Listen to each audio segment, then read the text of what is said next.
Finally, nakapagtinda ulit sa tindahan. Na sobrang tagal ko nga hindi nakakapagtinda dito. Na dahil dyan mga guys, may pag-giveaway tayong cellphone dito. Kaya sino may gusto ng cellphone dyan? Yan lang, iba't ibang kulay to. Kaya pili na kayo ng kulay doon. Na sobrang lakas pala ng ulan dito sa amin. Na sana di na ito magtuloy-tuloy. Kasi pag ilang araw nagkasunod-sunod to, mga guys, baka bumaha na naman dito sa bahay. Na kapag mga ganito pa namang naulan, wala rin masyadong bumibili. Kasi ayaw lumabas ng mga tao. Kasi baka daw mabasa sila. Kaya habang walang bumibili, baka guys, eksperimentohan ko muna itong paninda ni mama. Nakita ko nga itong mga patatas. Nasa mga oras nga na itong mga guys. Iniisip-isip ko na ano kaya masarap na iluto sa patatas. Nakita ko nga itong mozzarella cheese. At saka na rin itong hotdog. Kaya naisip kong gawin dito mga guys ay corn dog. Na di yung dog food Sikat yung pagkain na yun sa Korea. Na yung bang may hotdog sa loob. Pero yung twist na gagawin ko dito mga guys, sasama ko rin sa palaman tong patatas. Kung baga gagawin ko rin balat tong patatas. Na di ako sigurado kung gets nyo ba yung pinagsasabi ko. Pero isa lang sigurado ko mga guys, masarap tong gagawin natin ngayong gabi. Na alam nyo naman, wala pa yata akong hindi masarap na hindi ginawa. Chot! Basta promise mga guys, masarap talaga itong gagawin natin ngayong gabi. Na pinakuluan ko na nga muna pala yung patatas. Na habang pinapukukuluan, hinanda ko na nga muna pala dito yung mozzarella cheese. Na ito nga yung kapartner ng hotdog. Na kapag nag-crave ka talaga dito, mahirapan ka maganap nito. Pero kung kaya mo namang gawin, lutuin mo na lang. Na bakit kaya ganun no mga guys? Na tuwing this oras talaga tayo nagugutom. Na siguro masasabi kong swerte ako. Kasi may tindahan si mama. Pero syempre kahit may tindahan si mama, binabayad ko naman yun totoo ba yan, chawot?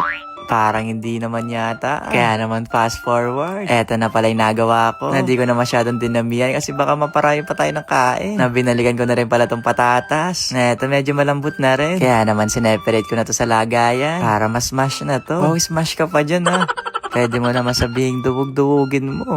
Na sobrang bawo nga ng patatas. Parang masarap gawin yata itong mashed potato Na naglagay lang ako dyan ng parmesan cheese. At saka na din pamintang duwag-duwag. Na para mas makapit nga to. Nire-ref muna natin pala to ng ilang minuto. Siguro kalahating oras ko rin pala siyang pinalamigan. Para mas magawa nga nating maayos mamaya yung corn dog.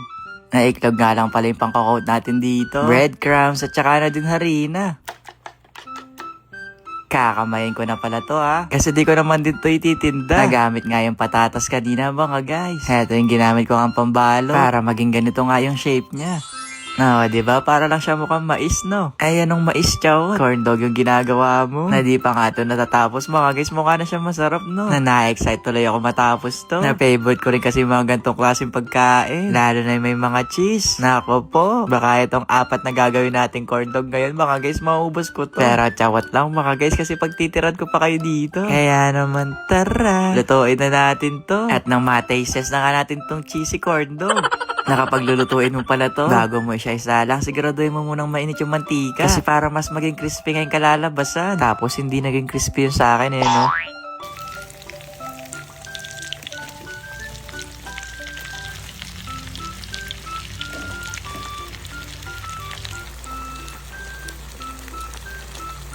Grabe naman yun mga guys, sobrang bango na. Kaya naman para hindi na nga ito masunog, inaon ko na rin. Kasi gusto ko na nga siya yung taste test. Kung masarap nga ba itong nagawa natin ngayong gabi. No, diba di na nagtinda si Chow?